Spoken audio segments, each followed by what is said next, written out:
দেখো, তাহলে গত ক্লাসে আমরা প্রথম লেকচার পড়ছিলাম, আমাদের প্রাথমিক কিছু বিষয় ছিল এখানে, যে আমাদের আবহাওয়া সম্পর্কে, বায়ুমণ্ডল সম্পর্কে ছিল কিছু বিষয় ছিল, যেগুলো আর কি সাধারণত পড়ানো হয় না প্রাইভেটে, নিজেরা পড়লেও হয়। তারপরে আমি পড়াইছিলাম। তো আজকে আমাদের মেইন বিষয়, যেখান থেকে আসলে পড়া স্টার্টিং করা হয়, এখানে এখানে রেকর্ড হয়েছে, মাইক্রোফোন অন হয়েছে? আচ্ছা, ঠিক আছে। তো এখানে দেখো যে বিষয়গুলো আমরা এখানে জানবো, যে আমাদের এখানে যে আমরা জানবো এখানে যে আমাদের গ্যাস আছে না, আমাদের বায়ু পড়ছিলাম একটু আগে এই গত ক্লাসে, তো বায়ুমণ্ডল সম্পর্কে। বায়ুমণ্ডলে কি দ্বারা গঠিত? এখানে বিভিন্ন ধরনের গ্যাসীয় উপাদান আছে, তাই না? Nitrogen, hydrogen, oxygen, methane, argon, এগুলো অনেক কিছু দেখছিলাম আমরা ওখানে। তাছাড়াও কি থাকে, একটা গুরুত্বপূর্ণ উপাদান কি থাকে বলতো বায়ুমণ্ডলে? জলীয় বাষ্প থাকে। এবং আজকে একটু আগে দেখলাম জলীয় বাষ্পের আর্দ্রতা কত ছিল? 60% ছিল। জলীয় বাষ্পের আর্দ্রতা 60% বলতে কি বোঝায় জানো? পানির পরিমাণ 60%, মানে পানি আছে না, বাতাসের 60% না, এটা শিখবা তোমরা কোথায়? এই ফিজিক্সের একটা চ্যাপ্টার আছে শেষের দিকে, তখন শিখবা যে জলীয় বাষ্পের মানে বায়ুর আর্দ্রতা 60% বলতে বোঝায় যে অর্থাৎ বায়ু যতটুকু জলীয় বাষ্প ধারণ করতে পারে তার 60%। বুঝতে পারছো? মনে করো যতটুকু ধারণ করতে পারবে সেটাকে আমরা 100% বলবো। এর মধ্যে আছে কত পার্সেন্ট? 60%। মানে 100 ভাগের 60 ভাগ আছে। যদি 100 ভাগ হয় তাহলে কি হয় বলতো? তাহলে আর এই মানে আমাদের বায়ুটা সম্পৃক্ত হয়ে যায়, আর জলীয় বাষ্প নিতে পারে না। তখন কি হয়? একটা যদি জলীয় বাষ্প যায় সেটা কি হবে? শিশি হিসাবে তলা নিতে পারে, যে অতক্ষণের মধ্যে সম্পৃক্ত দ্রবণ দেন যদি অতিরিক্ত কিছু অ্যাড করো, অতিরিক্ত হয়ে যায়, তখন অতক্ষণ পরে। বায়ুর ক্ষেত্রে ঠিক এমনটা ঘটে। তাই ওদিকে যাবো না। তো কথা হলো তাহলে আমাদের এই যে বিভিন্ন গ্যাস থাকে না, গ্যাসীয় উপাদানগুলো, এইগুলো নিয়ে আমরা বিভিন্ন ধরনের সূত্র জানবো। তো এখানে জানার আগে কিছু আমাদের প্রাথমিক কিছু জিনিস আমাদের জানতে হবে। ওইগুলা জানার আগে আমি একটু প্রথমের দিকে পড়ি কি বলছে এখানে। দেখো, গ্যাস কাকে বলা হয়? গ্যাস হলো সাধারণ তাপমাত্রা ও চাপে পদার্থের একটি ভৌত অবস্থা। আমরা জানি পদার্থের ভৌত অবস্থা কয়টি বলতো? নর্মালি 3টে বলি, কিন্তু আরেকটা 4টা হয়। কঠিন, তরল, বায়বীয়, আরেকটা আছে প্লাজমা, যেটা সূর্যের কাছাকাছি, তাই না? মানে অত্যাধিক তাপমাত্রা এটা হয়ে থাকে। তো এটা হলো তাপমাত্রার উপর ভিত্তি করে আমাদের পদার্থের ভৌত অবস্থা পরিবর্তন হয়। এর মধ্যে আমাদের কি গ্যাস একটা হলো ভৌত অবস্থা, প্রথম অবস্থাটা, মানে এই শেষ অবস্থা হয়ে যায় আর কি। এটা তাপমাত্রা বৃদ্ধি করার সাথে সাথে কঠিন থেকে তরল, তরল থেকে গ্যাস হয়, আমরা জানি। এই অবস্থায় দেখো আন্তঃআণবিক আকর্ষণ বল অপেক্ষা অণুসমূহের স্থানান্তর গতি অধিক হয়ে থাকে, যেমন হাইড্রোজেন গ্যাস। দুইবার লিখছে, যাই হোক একই কথা। তো তোমরা এটা ছোট ক্লাসে পড়ে আসছিলে, ক্লাস 9-10 পড়ছো, যে আন্তঃআণবিক আকর্ষণ বল বা এখান থেকে আন্তঃআণবিক শক্তি এবং অণুগুলোর গতিশক্তি এবং আন্তঃআণবিক দূরত্ব, এই সম্পর্কগুলোর ভিত্তি করে আমরা পড়ছিলাম যে পদার্থের ভৌত ধর্ম চেঞ্জ হয় না, চেঞ্জ হয়। কঠিন, তরল, বায়বীয়, এগুলো শিখছিলাম, এগুলো আমি বলতেছি না এখন। তো এই যে আমরা জানি বায়বীয় পদার্থের অণুগুলোর মধ্যে কি থাকে? আন্তঃআণবিক দূরত্ব সর্বাধিক বেশি থাকবে, এদের আমাদের আন্তঃআণবিক আকর্ষণ বলটা কম থাকবে, এটা আমরা জানি। এবং এখানে তাদের গতি শক্তিটা কি থাকবে? সর্বোচ্চ থাকে, এগুলো আমরা জানি কিন্তু। তো এটা জানি। তো এখানে কি বলছে, যে গ্যাসীয় অবস্থায় পদার্থের উল্লেখযোগ্য কিছু বৈশিষ্ট্য আছে। কি কি বৈশিষ্ট্য আমরা জানি? যে আকৃতি ও আয়তন। আসলে এগুলো না বললেও চলে ছোট ক্লাসে, তারপরে আমি যেহেতু লাইন টু লাইন পড়াই এই জন্য বলে দিচ্ছি আর কি। দেখো, গ্যাস সমূহের কোনো নির্দিষ্ট আকৃতি বা আয়তন নেই, আমরা জানি, তাই না? যে পাত্রে রাখা যায় সে পাত্রের আকৃতি এবং আকার ধারণ করে। যে কোনো আকৃতি বলা যায় না, এটা বলে লিখছে, আকৃতি ধারণ করে না। যে পাত্রে রাখা যায় সে পাত্রে আয়তন ধারণ করে, আকৃতি নেই। যে কোনো অল্প পরিমাণের যে কোনো গ্যাস একটি পাত্রের অভ্যন্তরস্থ সম্পূর্ণ স্থান কি করবে? দখল করে। তুমি মনে করি এতক্ষণ একটা কন্টেনার নিলাম, এখানে যদি আমি মনে করো 2 মোল গ্যাস রাখি কোনো একটা গ্যাস, তাহলে এটা পুরো পাত্র দখল করবে। 3 মোল দিলেও পুরো পাত্র দখল করবে, 4 মোল দিলেও পুরো পাত্র দখল করে। ঠিক আছে? কথা হলো, যদি আমি মোল সংখ্যা বাড়াই সেক্ষেত্রে কি হবে? তার ঘনমাত্রা বেড়ে যায়, সেখানে চাপের বেশি সৃষ্টি হয়।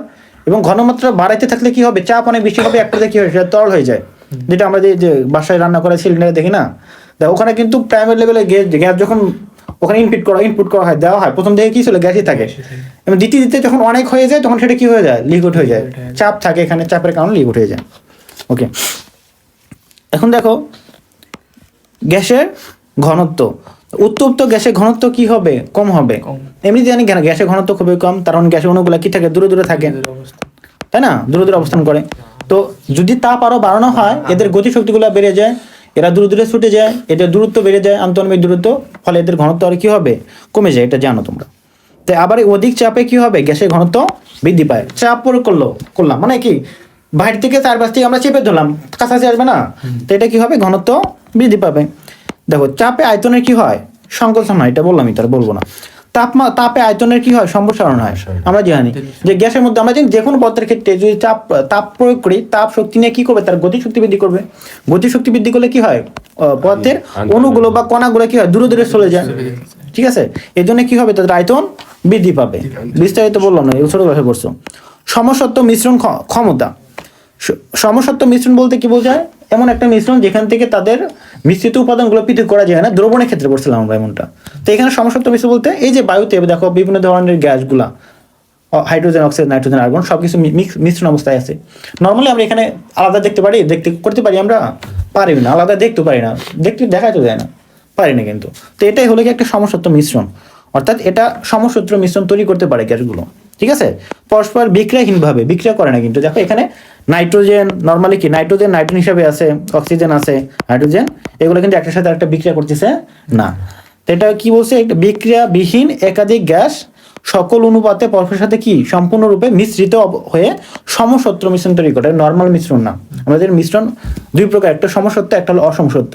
অসমসত্ব কোনগুলো উদাহরণ বলছিলাম এর আগেও, তোমাদের বলছি কি না, তোমাদের ক্লাসে বলছিলাম, ওই যে বলছিলাম দ্রবণ, ওই যে গুণগত রসায়নে বলছিলাম যে যেমন আমরা যদি বলি, মনে করো যে ঝালমুড়ির মিশ্রণটা আলাদা করা যায়, আবার মনে করো চিনি দিয়ে মনে করো তুমি মুড়ি মাখাইলা, এরকম হলো আলাদা করা যাবে এগুলা। তো এগুলো অসমসত্ব। আর যেটা মিশ্রণ পৃথক করা যায় না, যেমন শরবত, চিনি দিয়ে পানির শরবত তৈরি করলাম, এটা আলাদা করা যায়, চিনি আর পানিকে আলাদা করা যায়, দ্রবণ তৈরি করলে, শরবত তৈরি করলে যায় না, এটা হলো সমসত্ব মিশ্রণ।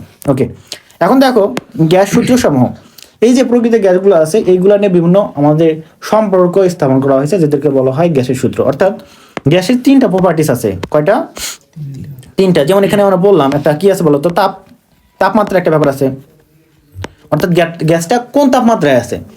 আরেকটা আছে কি চাপ, অর্থাৎ তার উপরে কি পরিমাণ চাপ প্রয়োগ করা হয়েছে। আরেকটা হলো তার আয়তন কত। ঠিক আছে, এই তিনটা রাশি ব্যবহার করে আমাদের বিভিন্ন সূত্র আছে। আরেকটা আছে যে গ্যাসের পরিমাণ কতটুকু, কত ভর কত।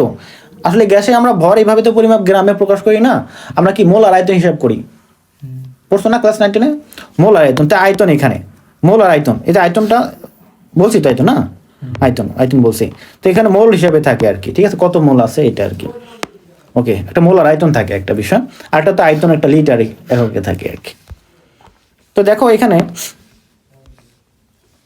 কি বলছে যে বিজ্ঞানীরা গ্যাসের ভৌত ধর্ম ভিত্তিক পরিবর্তনশীল চারটি রাশি, যেমন গ্যাসের মোল সংখ্যা যেটাকে আমরা এন দ্বারা প্রকাশ করি, আয়তন ভি দ্বারা প্রকাশ করি, চাপ পি এবং তাপমাত্রা, এই চারটি রাশি প্রভৃতি যে কোনো দুটি রাশিকে স্থির রেখে, কয়টি রাশিকে, দুইটি রাশিকে স্থির রেখে, তাহলে আবার মানে পরিবর্তনশীল করা থাকবে দুইটা রাশি স্থির রেখে অপর দুটি রাশির মধ্যে পরীক্ষা নিরীক্ষা করে কিছু সম্পর্ক উপস্থাপন করেন, তাদেরকে গ্যাসের সূত্র বলা হয়। তো গ্যাসের সূত্র কি কি আছে আমাদের এখানে, যে সূত্রগুলো জানবো আমরা সেটা কি বলতো, এক নম্বর এই যে এক নম্বর হলো বয়েলের সূত্র, পড়ছিল কখনো, নাম শুনছো, ফিজিক্সের নাম বয়েলের সূত্র, চার্লসের সূত্র, আরেকটা কি বলতো অ্যাভোগাড্রোর সূত্র। ফিজিক্সে কোন অধ্যায়ের নাম শুনছো বলতো, আদর্শ গ্যাস, কয় অধ্যায় এটা জানো, 10 অধ্যায় কেমনে গেল, প্রাইভেটে পড়ছিলাম, পড়াইছিল। এত দূর গ্যাস চলে আসো, এসএসসির কথা হইতেছে না ইন্টারে, ইন্টার না 10 অধ্যায় পড়াইছে হুট করে, ভেক্টরের পর ওটা শুরু করছিল, মানে বুঝতে পারছি, এটা কোনো কথা, সরকারি টিচার বই শেষ করে বই শেষ করে দিচ্ছে। দেখো তাহলে বয়েলের সূত্র, চার্লসের সূত্র, অ্যাভোগাড্রোর সূত্র, এই তিনটা সূত্র মেজর সূত্র। আবার এই তিনটা সূত্র সমন্বয় করে আরো একটা সূত্র পাওয়া যায়, কি বলতো, দেখো এই তিনটি সূত্রের গাণিতিকভাবে প্রাপ্ত রাশি, মানে এই তিনটা দিয়ে আমরা একটা আদর্শ সমীকরণ, গ্যাসের একটা আদর্শ সমীকরণ পাই আর কি। ঠিক আছে, তো এইগুলো সূত্রগুলো আমাদের এখানে আছে, আমরা সবগুলো বিস্তারিত জানবো একে একে। যদিও প্রকৃতপক্ষে আদর্শ গ্যাস বলে কিছু হয় না, তো এখানে বলছি কি বলতো আদর্শ গ্যাস সমীকরণ, তবে বাস্তবে আদর্শ গ্যাস বলতে কোনো কিছু হয় না। ঠিক আছে, তবে সাধারণ কিছু গ্যাস আছে, যেমন নাইট্রোজেন, অক্সিজেন, হাইড্রোজেন ও নোবেল গ্যাস। নোবেল গ্যাস কাদেরকে বলা হয় জানো, নিষ্ক্রিয় গ্যাসগুলোকে, 18 গ্রুপের গ্যাসগুলোকে কি বলা হয়, নোবেল গ্যাস বলা হয়। ঠিক আছে, ইত্যাদি বাস্তব গ্যাসসমূহ সাধারণ তাপমাত্রা ও চাপে মোটামুটি ভাবে আদর্শ গ্যাসের মতো আচরণ করে, মোটামুটি ভাবে, পুরোপুরি ভাবে আদর্শ গ্যাসের মতো এরা কি করে না বলতো, আচরণ করে না। ঠিক আছে, এগুলা ওই যে আদর্শ গ্যাসের ওখানে দেখবা যে আদর্শ গ্যাসের ক্রাইটেরিয়া কি, বৈশিষ্ট্য কি, এগুলো পাইবা ওখানে। ঠিক আছে, বিস্তারিত আছে, এই ক্লাসে বলবো না, এখানে আর দরকার নেই এগুলো, ওগুলো আছে এখানে। তবে এই যে একটা গ্যাস, মানে বললাম না নর্মালি যে কোনো এই গ্যাসগুলো কি আদর্শ গ্যাসের মতো আচরণ করে না, মানে আদর্শ গ্যাস না মোটামুটি ভাবে। তবে একটা গ্যাস যখন আমরা এই সূত্রগুলো প্রয়োগ করি, মানে আদর্শ গ্যাসে যখন আমরা মতো আচরণ করবো, সেক্ষেত্রে কিছু ক্রাইটেরিয়া থাকে, যেমন অত্যাধিক তাপমাত্রা লাগে, উচ্চ তাপমাত্রা এবং নিম্ন চাপ। যদি গ্যাসের উপরে আমরা উচ্চ তাপমাত্রা এবং নিম্ন চাপ প্রয়োগ করি, তখন সেটা আদর্শ গ্যাসের মতো আচরণ করে, এবং তখন আমাদের এই গ্যাসের সূত্রগুলো প্রয়োগ করা যায়। ঠিক আছে, ওকে। তো এখন দেখো, এই যে গ্যাসের আয়তন, চাপ এবং তাপমাত্রার একক, এই এককগুলো জানতে হবে। একক না জানলে আমরা কোনো অঙ্কই করতে পারবো না। ঠিক আছে, ভেরি ভেরি ইম্পর্টেন্ট, এককগুলো মুখস্থ রাখতে হবে। এখানে দেখে আমাদের কেমন কোন মনে হচ্ছে, আমি একটা স্লাইড নেই, দেখি এখানে একটু বলি। 10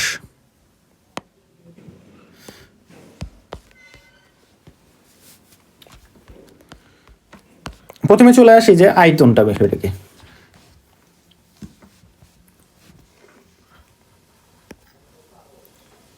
তাপমাত্রার আগে বলি।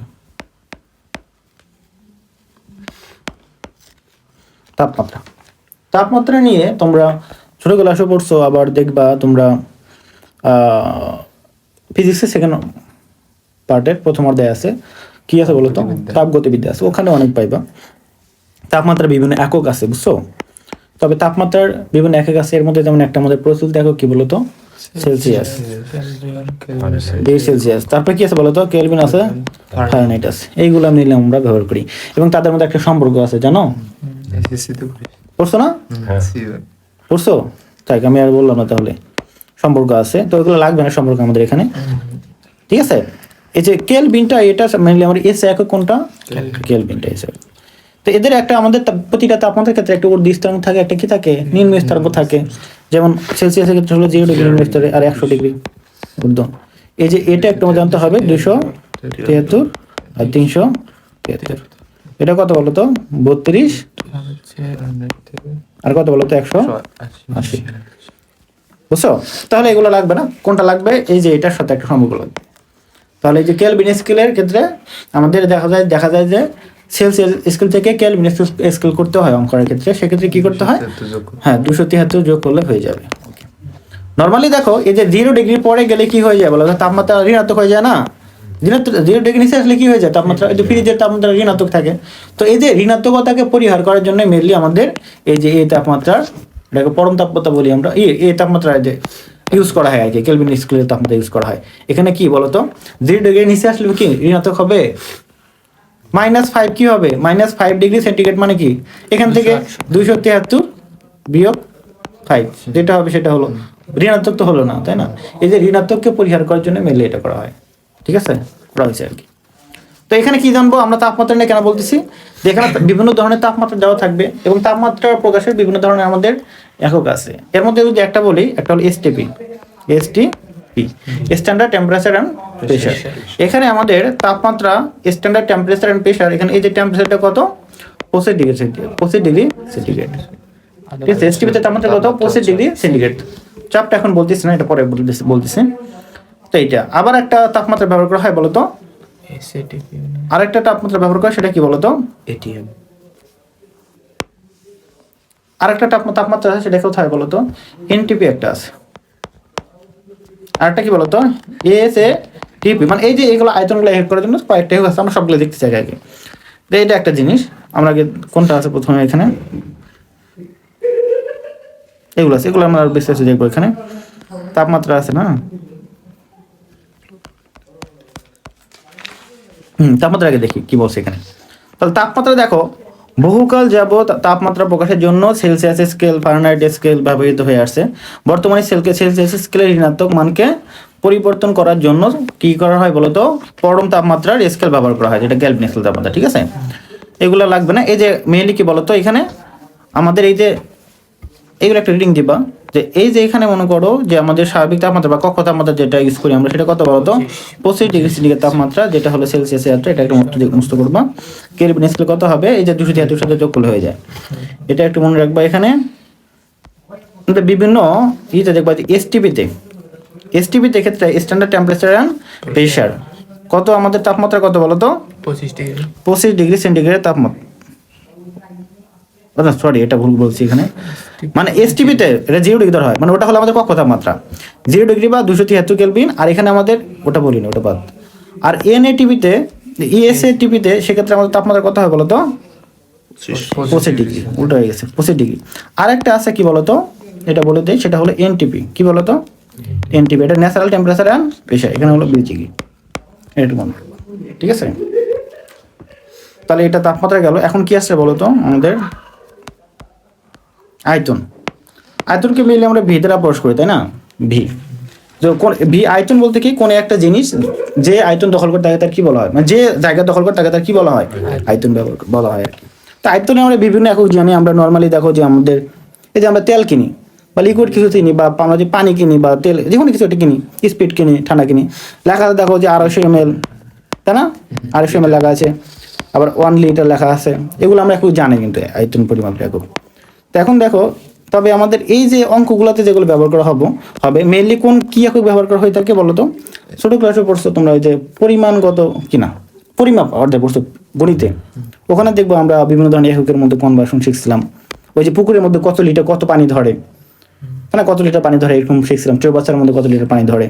তো সেখানে আমরা কি ওইভাবে একটা জিনিস আমরা এখানে শিখছিলাম যে মিটার কিউবের একটা বিষয় ছিল না? Metre cube, centimetre cube, decimetre cube, এগুলো কিসের একক বলো তো? আয়তনের একক না? আমরা জানি আয়তন বলতে কি বোঝায়, কিউব অর্থাৎ মানে কি, দৈর্ঘ্য বস্তু যে মিটার কিউব মানে কি, অর্থাৎ 3টা বাহু এখানে আছে, একটা দৈর্ঘ্য প্রস্থ উচ্চতার গুণফল। 1 মিটার কিউব মানে কি, একটা 3 বাহুর দৈর্ঘ্য, প্রতিটা দৈর্ঘ্য হলো 1 মিটার করে, তাই না?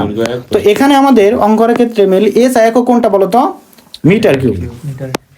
কিন্তু এটা কিন্তু একটা বড় একক, মিটার কিউব কি বলো তো? অনেক বড় একক। এখন কথা হলো মিটার কিউব সমান তাহলে কতখানি পানি ধরবে বলো তো নরমালি?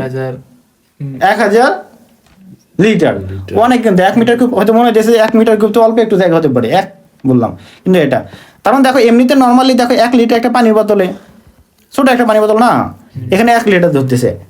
আর এখানে 1 মিটার বলতে বোঝো 39.37 ইঞ্চি।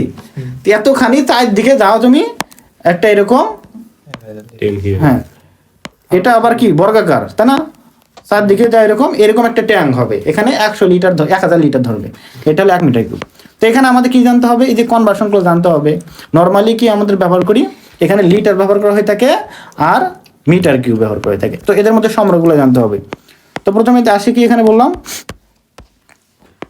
তো মিটার কিউব, 1 মিটার কিউব, এটা এখন কি জানলাম আমরা? 1000 লিটার, এটা আমরা জানি, মনে রাখতে হবে। এখন দেখো মিটারের সাথে আমরা ছোট ক্লাসে পড়ছিলাম, আমি যেমন একটা ছন্দ বলি, কিলায় হাকায় ডাকাত মারিলে দেশে শান্তি মিলিবে, পড়ছিলে তোমরা? তো কিলোমিটার, তারপরে কি বলতো? ডেসিমিটার। তারপর কিলিয়া হাকায় ডাকাত মারিলে দেশে শান্তি মিলিবে, এটা আবার কি হয় বলতো? ডেসিমিটার। মিলিমিটার। তারপরে কি হবে? Millimetre, centimetre. মিলিমিটার, তারপরে হলো ডেসি সেন্টি মিলি মিলিমিটার। ওকে, আর লাগবে না, ওইদিকে লাগবে না। তাহলে দেখো এই যে এটার সাথে এদের সম্পর্ক কতগুলো 10 গুণ করেছিল না? 10 গুণ ছিল। তার মানে আমরা জানি 1 মিটার সমান কত? 10 ডেসিমিটার। ডেসিমিটার। এটা জানি না, এটা জানি। এখন কথা হলো এখানে মিটার কিউব, দুই ভাগে কিউব করে দাও, তাহলে 1 মিটার সমান কত হচ্ছে বলো তো? মিটার কিউব, 1000 ডেসিমিটার কিউব, মানে 10 to the power 3 decimetre cube. এখানে একটা কিউব। এখন এটা দ্বারা কি বুঝলাম বলো তো? কোথায় লিখলাম? লিখলে ভালো তো। এখন এটা দ্বারা কি বুঝলাম বলো তো? 1 মিটার কিউব সমান কত লিখে আমরা? 1000 লিটার। আবার 1 মিটার কিউব কি লিখতে পারি আমরা? 1000 ডেসিলিটার। ডেসিমিটার কিউব, তাই না? তার মানে আমরা কি বুঝতে পারছি বলো তো? আমরা জানি, তাহলে বলতেছি 1000 লিটার সমান 1000 ডেসিমিটার কিউব। অর্থাৎ আমরা কি লিখতে পারি? 1 লিটার সমান 1 ডেসিমিটার কিউব। আর একটা সম্পর্ক পেলাম। এইভাবে কিন্তু আমরা পুরো সব সম্পর্ক বের করতে পারবো আমরা। এখান থেকে দেখি আমরা যে এই যে 1 ডেসিমিটার সাথে সেন্টিমিটার যদি সম্পর্ক তোমরা বের করতে চাও, আচ্ছা এই দিকে লিখি আমরা। আচ্ছা আমি এগুলো নিয়ে যাই, ওখানে লিখি, সেলাই দেখলে ভালো হবে না?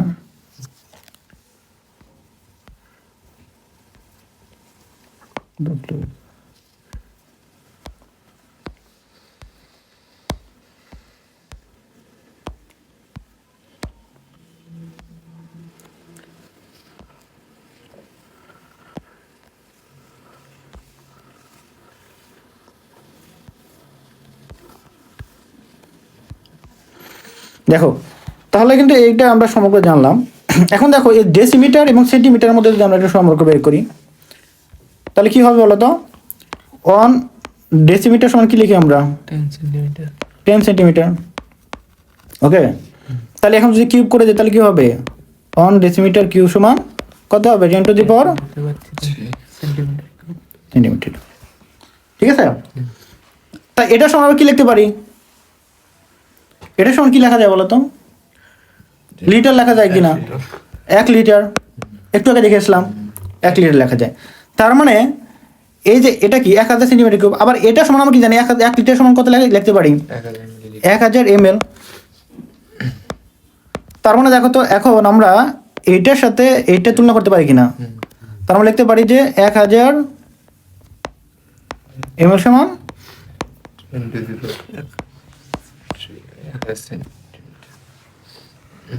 মিলিমিটার কিউব সমান 1000 সেন্টিমিটার, মানে এটা কিউব হবে না, ml। ঠিক আছে, তাহলে এখন আমরা লিখতে পারি যে 1 ml সমান 1 সেন্টিমিটার।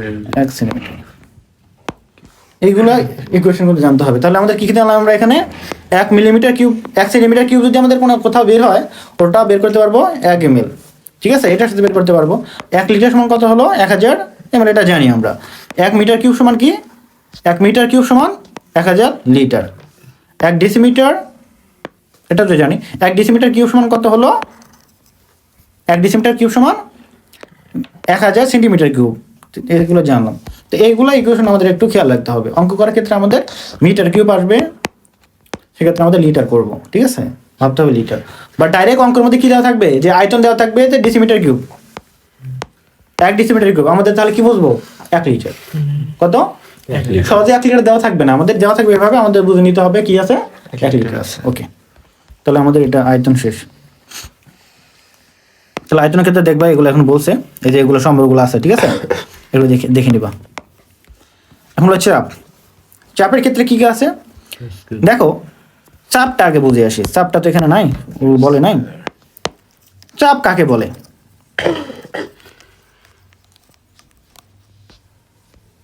নর্মাল চাপের সংজ্ঞা পড়ছো না? ওই যে কোন ক্লাসে পড়ছো? 9-10 পড়ছো না? 9-10 পাসওয়ার্ড দিয়ে পড়ছিল। কি বলছো বলো তো? একক ক্ষেত্রফলের উপর প্রদত্ত বলকে চাপ বলা হয়। চাপ, প্রেসার পি সমান একক ক্ষেত্রফলের উপর প্রদত্ত বলকে এ বাই এ, তাই না? এটাকে চাপ বলা হয়, তাই না? ওকে, তো চাপের সাথে আমাদের কি সম্পর্ক আছে? বলও আছে, এখানে ক্ষেত্রফল একটা সম্পর্ক আছে। ওকে, এটা আমরা জানি। তো একক কি হতে পারে? উপরে কি বল? বলে নিউটন, নিচে কি বলো তো? মিটার। ঠিক আছে, এটা কিন্তু আমাদের কি বলতো? চাপের ক্ষেত্রফল। এটাকে কি বলা হয়? প্যাসকেল বলা হয়। ঠিক আছে, এটাকেও প্যাসকেল বলা হয়। চাপের আরো অনেক একক আছে, যেটা কি বলতো? এটিএম। ঠিক আছে, আরো কি আছে বলতো? মিলিমিটার মার্কারি বা সেন্টিমিটার মার্কারি, টরাস, বারাস, এগুলো আমরা জানবো, একটু করে দেখবো। ঠিক আছে, এই এককগুলো আছে এখানে আমাদের। ঠিক আছে, তো এগুলোর মধ্যে আমাদের একটু রিলেশন জানতে হবে। কিভাবে? তার আগে বলি, এই যে এগুলো একক তোমরা জানি মোটামুটি না? প্যাসকেল এটা তোমরা বুঝি। ওকে, এই যে বাকি একগুলা যে এটিএম এ বুঝি। আমার কথা হল এই যে মিলিমিটার মার্কারি বলতে কি বোঝায়? এটা মেনলি আমরা বলি এই যে বায়ুমণ্ডলীয় চাপ যেটাকে, এটা আমরা কি দিয়ে প্রকাশ করি? মিলিমিটার মার্কারি প্রকাশ করি। এটা ছোট ক্লাসে পড়ে আসছিল তোমরা, যদি একটু বলি।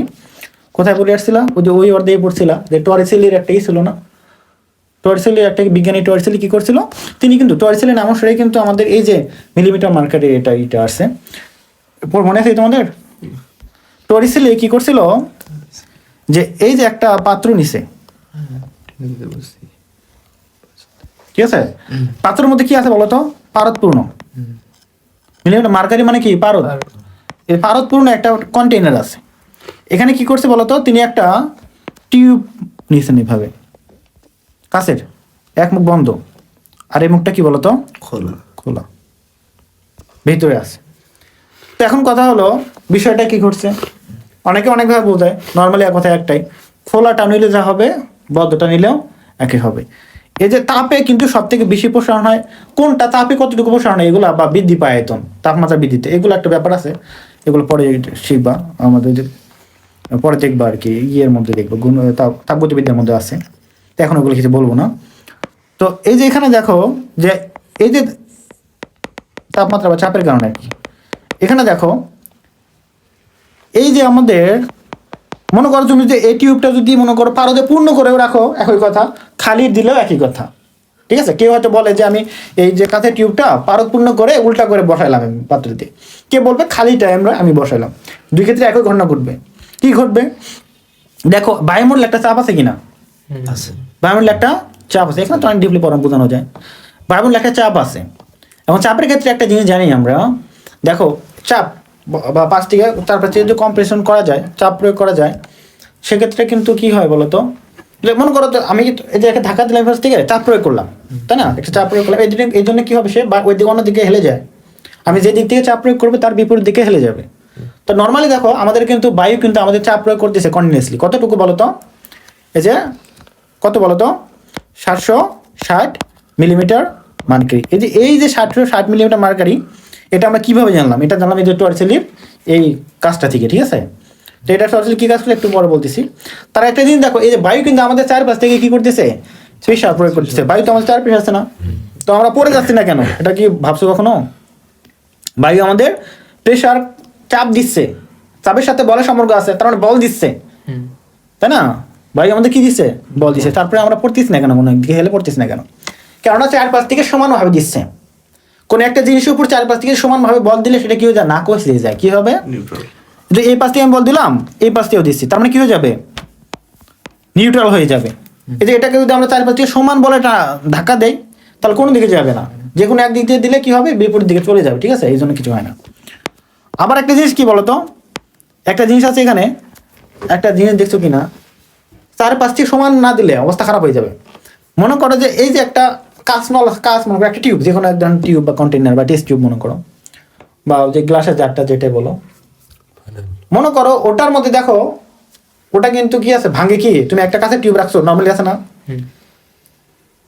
এর কারণটা কি বলতো, কারণ হলো ওই টিউবের ভেতরেও কি আছে বলতো, বায়ু আছে, টিউবের ভেতরে কি আছে, অর্থাৎ টিউবের চারপাশ থেকে ধাক্কা দিচ্ছে, ঠিক আছে, এই পাশে ধাক্কা দিচ্ছে, এবং ভেতর থেকে কি দিচ্ছে বলতো, ধাক্কা দিচ্ছে ভেতর থেকেও, এজন্য চারপাশে ধাক্কা সমান জন্য আর কি ভাঙতেছে না। যদি এমন হয় তুমি টিউব থেকে সব বায়ু বের করে নিছো, তাহলে কি করবে বলতো, একটু চাপে ভাঙিয়ে দেবে একদম, মানে এই যে পাশের চাপগুলো থেকে কি হবে, ভেঙে যাবে। আমরা মনে করি অনেক সময় যে ওই যে আছে না, মনে করো দেখবো যে অনেক কিছু থেকে মনে করো বায়ুপূর্ণ কোনো একটা জিনিস থেকে বায়ুটা আমরা মনে করো মুখ দিয়ে চুষে বের করে নিছি, তাহলে এটা কি হয়, চুষে যায় না। আমরা মনে করি কি, যেমন বেলুন থেকেই বায়ুটা বের করে দিলে কি হয়, চুষে যায়, ঠিক আছে। এরকম কোন একটা জিনিস আছে যেটা নর্মাল, এই যে বোতলের কথা যদি বলো, বোতলের যদি মুখে তুমি মুখ দিয়ে যদি টান দাও চুপসে যায়, তুমি মনে করছো তুমি বায়ু টেনে নিচ্ছ জন্য তুমি চুপসালে, তাই না, তুমি চুপসাও নাই, চুপসাকে কে বলো তো, বায়ু কোথাকার বায়ু, চাপ পরিবেশের বায়ু। এটা কিন্তু আমাদের বায়ুতে বায়ু কিন্তু চুপসাতে পারে না, আমাদের মুখের বায়ু আমরা টেনে নিয়েছি, তার কারণ এই যে বায়ুর ভেতরে মানে এই যে বোতলের ভেতরে যে বায়ুটা ছিল, এটা এর দেয়ালকে চাপ প্রয়োগ করছে, যেটা এই বাইরের চাপকে প্রিভেন্ট করছিল। এখন তুমি ভেতর থেকে বায়ু নিয়ে নিছো, আর এই যে এদিকে চাপ দেওয়ার মতো কেউ নাই, তখন কি করবে, বাইরের চাপটা কি করে বোতলটাকে চুপসা দিবে, কাঁচের হলে ভাঙে দিত, কাঁচের হলে, এটা একটা ইন্টারেস্টিং বিষয় শিখে দিলাম। যাই হোক, তো এখানে কি ঘটে, নর্মালি কন্ডিশন তো মনে করো এই কাঁচের মধ্যে মনে করো বায়ু একটু থাকে, কিছু থাকে আছে, মানে আমি যখন একটা কন্টেনার দেই এভাবে, মনে করো আমি নর্মালি যদি অ্যাকচুয়াল যেটা বলা যায় আর কি, মনে করো আমি পারদ পূর্ণ করলাম, একটা কি করলাম, টিউব একটা পারদ পূর্ণ করলাম, তখন তার মধ্যে বায়ু আছে না, না, তখন আমি এটাকে উল্টা দিকে রাখলাম, পারদ ছিল উল্টা দিকে রাখলাম, এখন কি ঘটবে, পারদটা তো নর্মালি নিচে পড়ে যাওয়ার কথা না, যাবে কি না, তার এইদিকে তো আর কোনো পারদ নাই, একটা বড় লম্বা টেস্ট টিউব রাখছি, টিউব রাখছি, ওর মধ্যে পারদ আছে, নিচে কিন্তু গড়ে পড়বে না, পড়তে কিন্তু যদি এখানে কোনো ছিদ্র থাকতো পড়ে যেত। এখন এটা পড়ে না, এই যে মনে করো এই যে একটা নির্দিষ্ট উচ্চতা পর্যন্ত আটকে থাকে পারদ, ঠিক আছে, এইটুকু একটু ফাঁকা থাকে, এটাকে বলে টরিসিলের শূন্যস্থান বলে, কি বলে, টরিসিলের শূন্যস্থান। তো এই যে এখানে যে এই যে কতটুকু উচ্চতা থাকলো, এটা হলো কত, 760 মিলিমিটার। এত এত এত অবধি কি আছে বলতো, মার্কারি বা পারদ, এই জন্য আমরা বলি মিলিমিটার মার্কারি।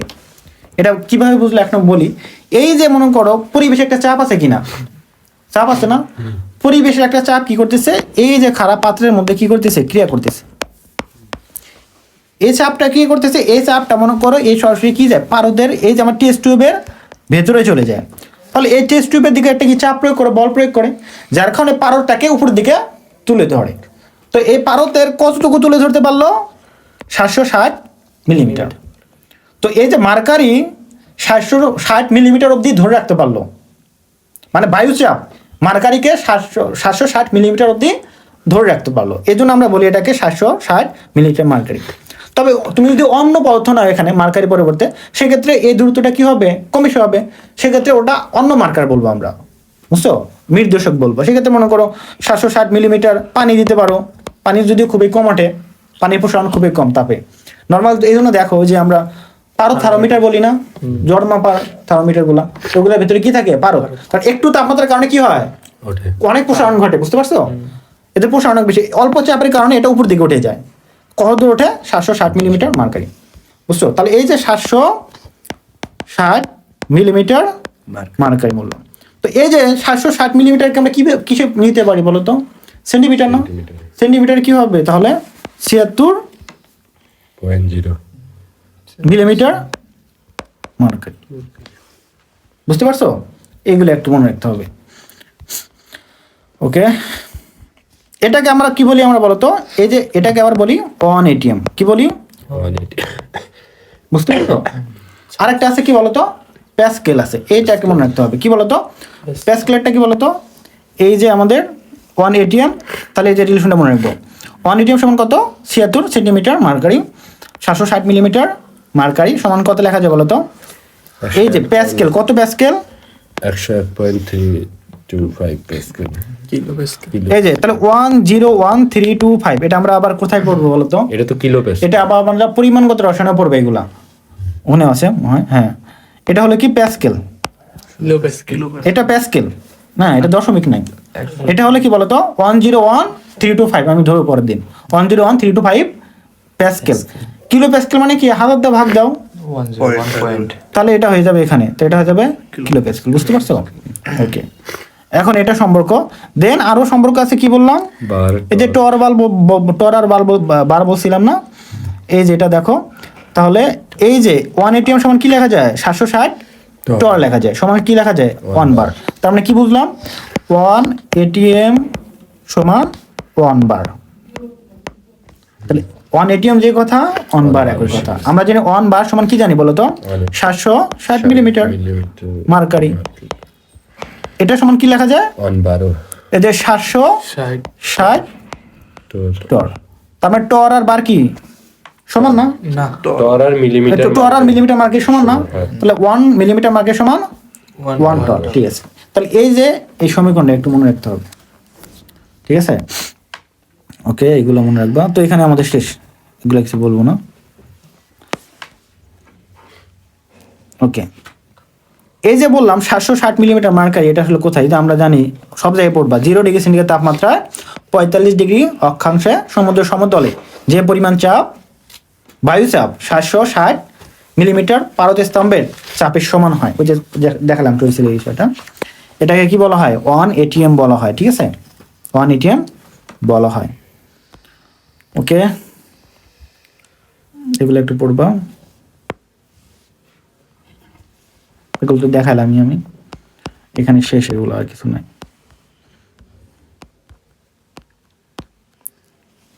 আর এসটিপিতে তাহলে দেখালাম, তাপমাত্রা দেখালাম, চাপ কত বলো তো? 1 ATM। 1 ATM কি লেখা যায়? 101325 কিলো প্যাসকেল। ওকে, এসিটিভিতে কি লেখা? এখানে দেখো আরেকটা জিনিস, কি আয়তন যেটা আছে, গ্যাসের আয়তন, আয়তনের ক্ষেত্রে কি দেখালাম বলো তো? আমি যে নর্মাল যে আয়তনগুলো দেখালাম, তো আমি এখানে আমাদের আরো একটা আয়তন আছে, সেটা কি? মোলার আয়তন। কি বলতো? সেক্ষেত্রে 1 মোল গ্যাসের আয়তন কত লেখা যায় বলতো? 1 মোল গ্যাসের আয়তন 4 লিটার। 22.4 লিটার। এটা কিন্তু কিসে বলতো? এসটিপিতে, অর্থাৎ যেখানে 0 ডিগ্রি সেন্টিগ্রেড তাপমাত্রা এবং চাপ কত? 1 ATM, সেখানে কত? 22.4 মোলার আয়তন।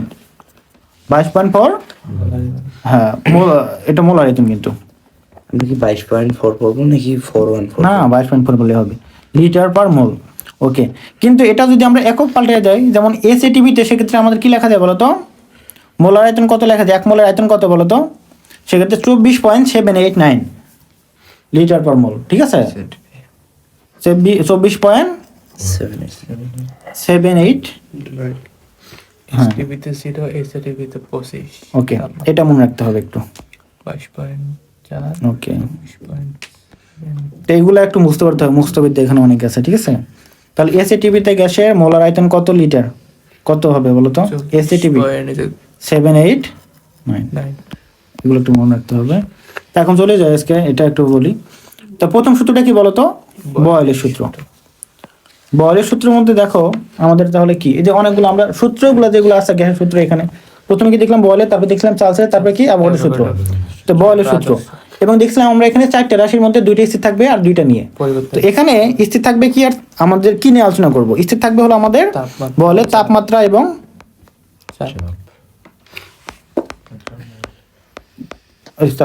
কি বলি, হ্যাঁ, মোল সংখ্যা,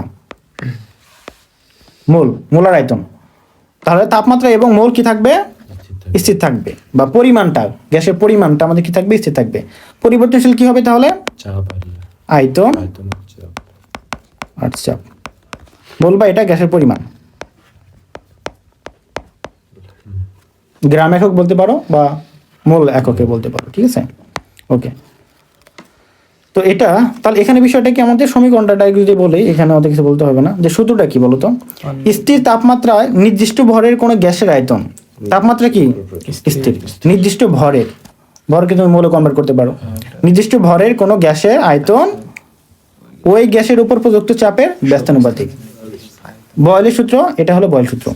এখন দেখো কি বললাম, তার স্থির তাপমাত্রায় নির্দিষ্ট ভর, ভর একটা ফিক্স যে কোনো একটা পরিমাণে ভর আছে, গ্যাসের আয়তন, আয়তন কি বলতো? ভি। এটা কার সমানুপাতিক হবে? সমানুপাতিক কথা ব্যস্তানুপাতিক হবে? ব্যস্তানুপাতিক কি হবে? 1/p।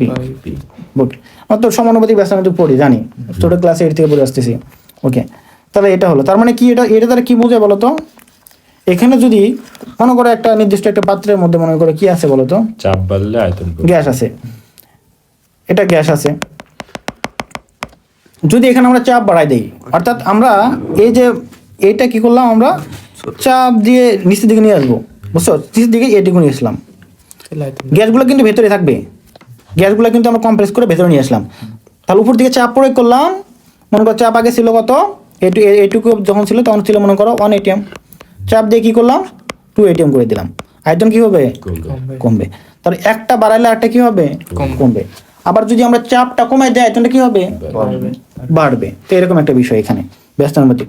তো ভি ব্যস্তানুপাতিক 1/p, অর্থাৎ এটা বাড়ালে এটা কমবে, এটা কমালে এটা বাড়বে। ওকে, এখন কথা হলো এখান থেকে আমাদের সমীকরণ বের হবে। ভি ব্যস্তানুপাতিক 1/p না ভি ব্যস্তানুপাতিক p? 1/p ব্যস্তানুপাতিক ওটা বলা যায় না, সমানুপাতিক 1/p বলতে পারো। আর ব্যস্তানুপাতিক তো শুধু p হইতে। তাহলে এটা কি লিখতে পারি আমরা? আমরা জানি যে সমানুপাতিক তুলে দিলে কি হয়ে যায় বলো তো? ধ্রুবক হবে। তাহলে কি লিখতে পারি আমরা? k/p। তারপর এটা k/p লিখতে পারো, বা লিখতে পারো কি বলতো? vp সমান কি লিখতে পারো? k।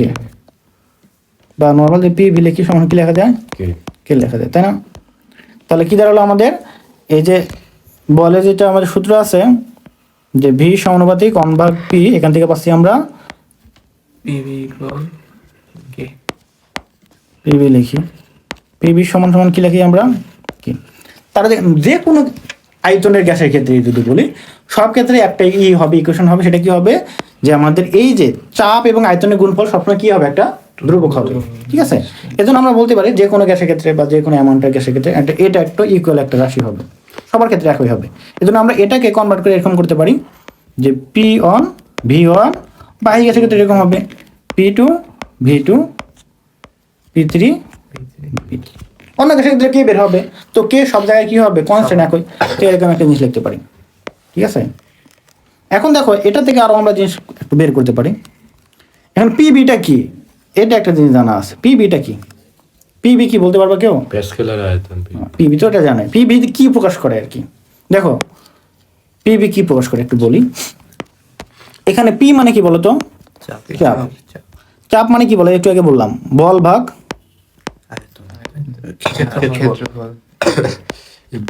গুণন কি আয়তন।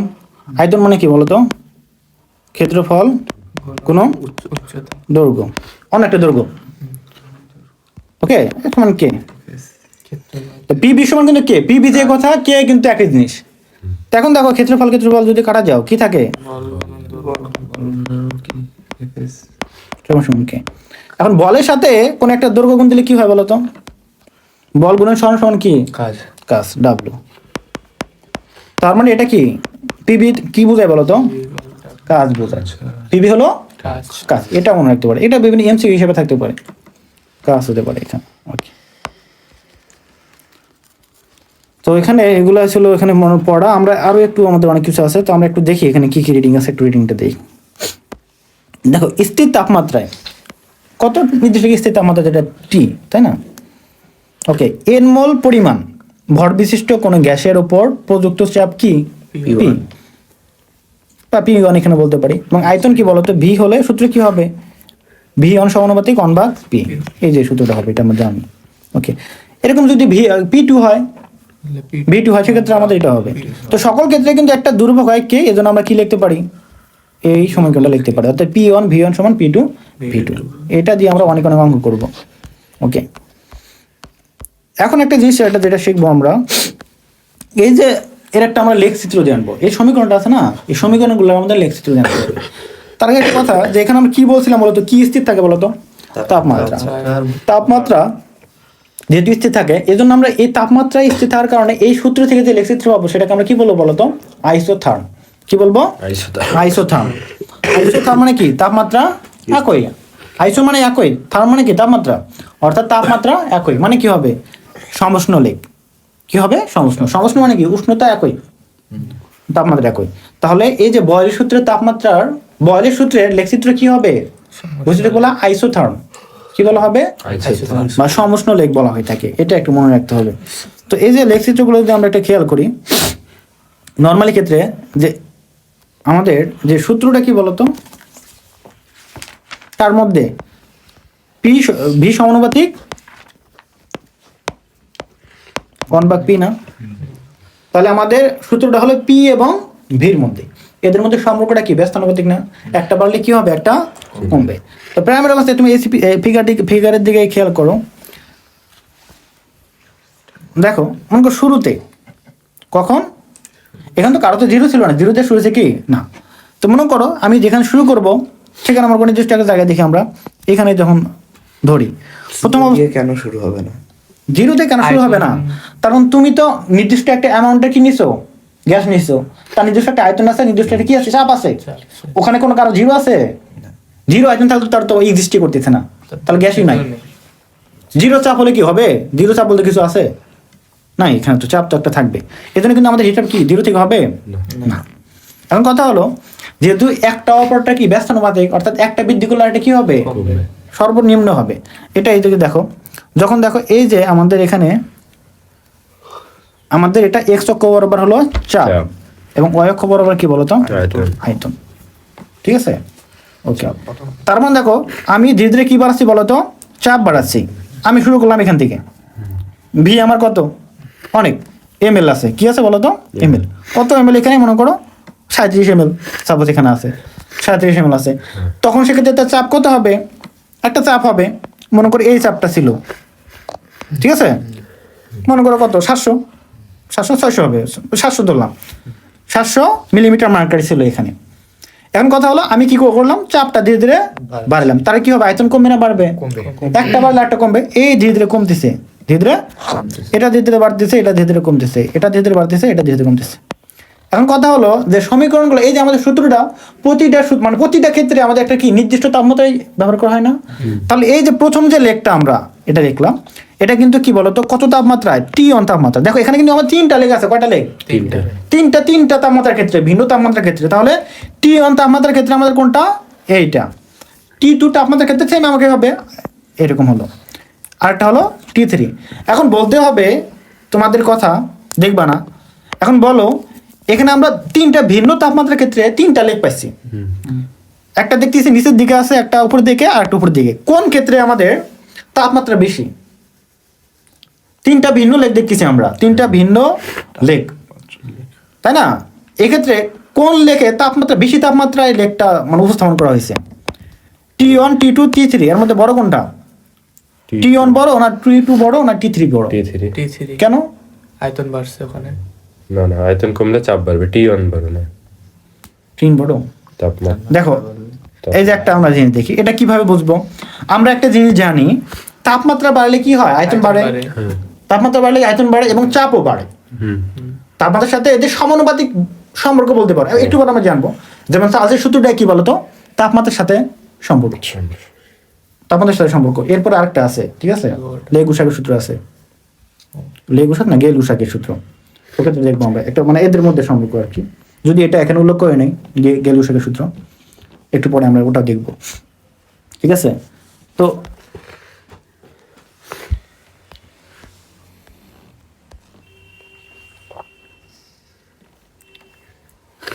একটু পরে যেটা দেখবো, ভি সমানুপাতিক টি একটা সূত্র আছে, ঠিক আছে, একটু পরে দেখবো আমরা চার্লসের সূত্র। এবং আমরা আবার আরো একটা সূত্র আছে বলতো, পি সমানুপাতিক টি, গে-লুসাকের সূত্র, ঠিক আছে, আমরা দেখবো। অর্থাৎ আমরা নর্মালি যদি আমরা সূত্র বাতি দিই, আমরা সূত্রের কথা মনে নেই আমাদের, তারপরেও তো আমরা জানি, কি জানি বলতো, যে মনে করো নির্দিষ্ট একটা আয়তনে একটা গ্যাস আছে, এটা যদি তাপমাত্রা বাড়াই দিই, আমরা তাপ দিলাম, তাহলে কি হবে? এই যে গ্যাসের অণুগুলো কি হবে? ছোটাছুটি বাড়বে, দূরে দূরে চলে যাবে, আয়তন বাড়বে না কমবে? তাপমাত্রা বেশি হলে আয়তন বাড়ে। চাপের ক্ষেত্রে কি হবে? মনে করো চাপের ক্ষেত্রে গ্যাসগুলো মোটামুটি মানে নড়তেছিল, মানে এর যত গতি বেশি হবে তত পাত্রের দেয়ালে কি করবে? বেশি আঘাত করবে না? চাপ বাড়বে না কমবে? চাপ বাড়বে। তারপরে তাপমাত্রা বৃদ্ধি করলে চাপও বাড়ে, আয়তনও বাড়ে, তাই না? এখন দেখো এই যে এটা করার নিয়মটা কি, তুমি মনে করো একটা যেভাবে সরল রেখা টানলা, আচ্ছা আমরা একটা এইভাবে একটা সরল রেখা টানলাম, এটা সরল রেখা হলো না, এখানে একটা সরল রেখা টানলাম,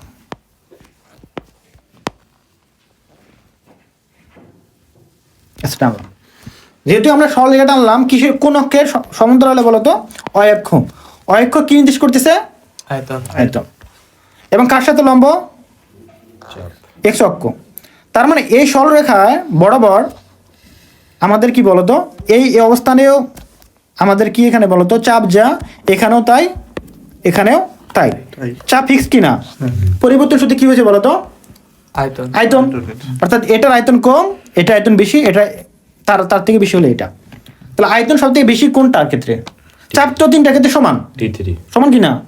কিন্তু এখানে আয়তন বেশি হয়েছে কার? T3-তে।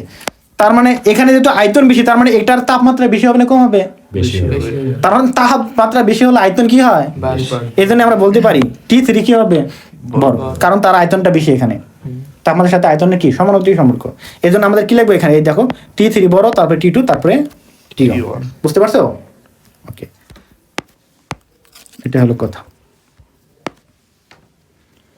আবার যদি চাপের ক্ষেত্রে যদি বলি, এটা তো বুঝতো, আবার এই দিকেও আমরা বিবেচনা করতে পারি।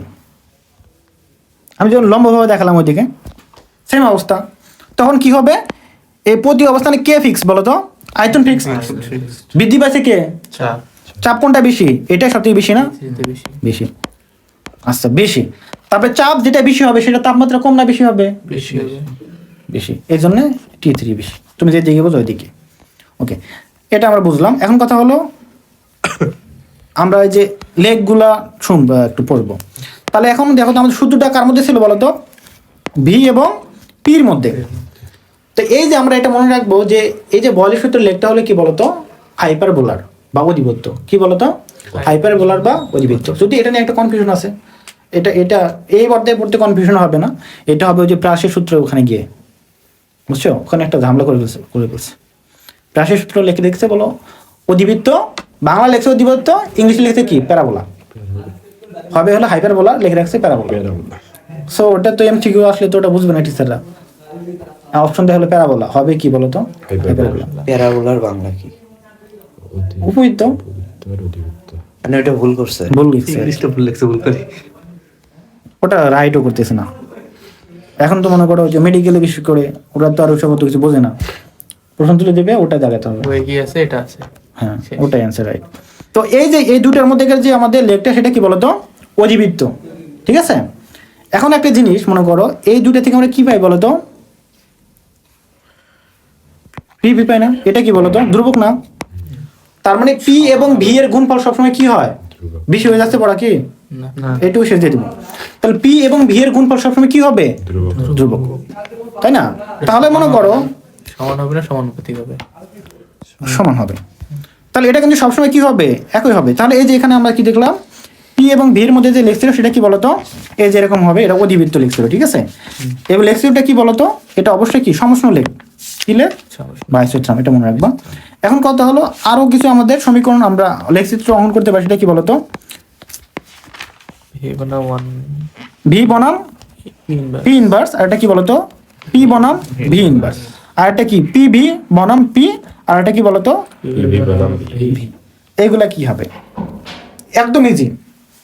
কিভাবে বলতো, সমানুপাতিক যদি কোনো একটা ধরা হয়, যে কোনো কিছু সমানুপাতিক হলে মানে একটা বাড়লে একটা বাড়বে, তার মানে সেক্ষেত্রে কি হবে, সেটা হবে অলওয়েজ মূলবন্দিগামী সরলরেখা। কি হবে? মূলবিন্দু। মনে করো মনে করো এরকম একটা লিস্ট দিছি, মনে করো চালের দাম কত টাকা, মনে করো হলো 50 টাকা কেজি। 48। আচ্ছা, আমার চাল যত, আমি টাকা যত বেশি নিয়ে দেবো, চাল যত বেশি। চাল তত বেশি হবে। অর্থাৎ আমি আমার চালের পরিমাণ বাড়ালাম মানে কি টাকা বেশি দিতে হবে, তার মানে কি হবে, দুইটা এরকম মূলবিন্দুগামী সরলরেখা হবে না, হবে কি না? তার মানে এরকম যে কোনো ইকুয়েশন তোমরা পাও যেখানে দেখবা তোমরা কি সমানুপাতিক, তার মানে সেটা কি হবে, মূলবিন্দুগামী সরলরেখা। এখন যদি ধ্রুবক হয়, মানে দুইটা জিনিস গুণ করে কি হচ্ছে, অলওয়েজ একই। তুমি যাই করো অলওয়েজ গুণ করলে কি হবে, একই। তার মানে একটা নির্দিষ্ট জিনিসই তো হবে। যেমন এটাকে যদি মনে করো, এটা কি পাই বলো তো, এটা মনে করো পি, এটা হলো কি ভি। পি ভি কি অলওয়েজ কি একটা ধ্রুবক না? তুমি পি ভি যেটাই বাড়াও যেটাই কমাও, আমি কি করলাম, পি বাড়াই দিলাম ভি কমাইলাম, হ্যাঁ, বা পি কমাইলাম ভি বাড়াইলাম, কিন্তু অ্যাকচুয়াল গুণফলে কি হবে, Same. সেমই তো থাকবে। তার মানে এটা যেখান থেকে মনে করো পি ভি গুণ করলে যেটা হবে সেটা মনে করো এই অবধি আসছে। সরল রেখা। মনে করো এখন মনে করো তাহলে আমরা দিলাম কি, এটা দিলাম হলো পি ভি গুণ ফলের দিকে, এটা দিলাম কি ভি। আমি ভি চেঞ্জ করতেছি, ভি না কে? V V. যে কোনো একটা ভি, আমরা একটা সমীকরণ দিব কার মধ্যে পি ভি আর, আচ্ছা এটা না, আগে বাদ দিই, ওটা তো বুঝতে হয় যে এটা দেখো এক পাশ থেকে দিই। আচ্ছা এখানে যাই,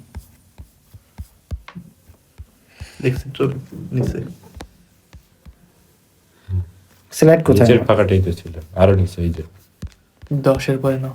ছাড়ে আসলো তো। 10 স্লাইড আছে। এই যে, দেখো যেটা বললাম সমানুপাতিক হলে তাহলে কি হয় বলো তো, মূলবিন্দুগামী সরলরেখা। তাহলে দেখো এখানে পি সমানুপাতিক 1/, ভি সমানুপাতিক। একই কথা, যাই হোক ভি সমানুপাতিক 1/, পি। তার মানে এখানে কি বলতো, ভি কিন্তু কার সমানুপাতিক বলতো, এখানে ভি হলো কি এখানে আমাদের 1/, পি এর সমানুপাতিক কিনা, হ্যাঁ, সমানুপাতিক কিন্তু বরাবর একটু বড়ই তো আছে। তার মানে ভি হলো আমাদের এই যে পি ইনভার্সের সমানুপাতিক, ঠিক আছে। এখন যদি আমরা কোনো একটা লেখ অঙ্কন করি যার এক্স অক্ষ বরাবর মনে করো ভি নিলাম, অক্ষ বরাবর পি ইনভার্স দিলাম, তাহলে এটা যে লেখটা হবে সেটা কি হবে বলতো, সমান্তরাল সরলরেখা। মূলবিন্দুগামী সরলরেখা। ও, সমানুপাতিক হলে তো কিন্তু এখানে একটা জিনিস আবারও বলি, একটু ব্যস্ত তাহলে। কিন্তু এটা কিন্তু আমাদের মূল বিন্দু থেকে শুরু হবে না, কেন বলতো, কারণ তো এটা আয়তন সমান না, মানে 0 হবে না। জিরো কি আছে, একটা নির্দিষ্ট জায়গা থেকে শুরু হয়, জিরো হয় না, এই জন্য এই জন্য আমরা এদিকে ডট দিব, পরেরটুকু শুরু করবো, ঠিক আছে। এটা এরকম মানে যেদিকে যায় এরকম হবে আর কি, ঠিক আছে, মূল বিন্দুগামী। বুঝতে পারছো? ওকে, এটা একটা বুঝলাম। আবার মনে করো আমরা এখন কি দিব, যে সমানুপাতিক হলে এটা যে কোনো সমীকরণ ক্ষেত্রে এই অর্ধে বললাম, বাকি অন্য অর্ধে অন্য কিছু পাইতে পারো, ফিজিক্সে অনেক অনেক আছে। সো যেখানে দেখবো সমানুপাতিক মানে মূলবিন্দুগামী। ওকে, এখন দেখো ধ্রুবকের একটা বিষয় আছে, পি বি সমান কি লেখা যায়, কে। ওকে, তাহলে ধ্রুবক, তাহলে এখানে আমরা এমন দিব, মনে করো এ পাশে কি দিলাম পি ভি, এই পাশে কি দিব ভি দিলাম, কি তো ওটা তো একই জিনিস, কি দিব ভি।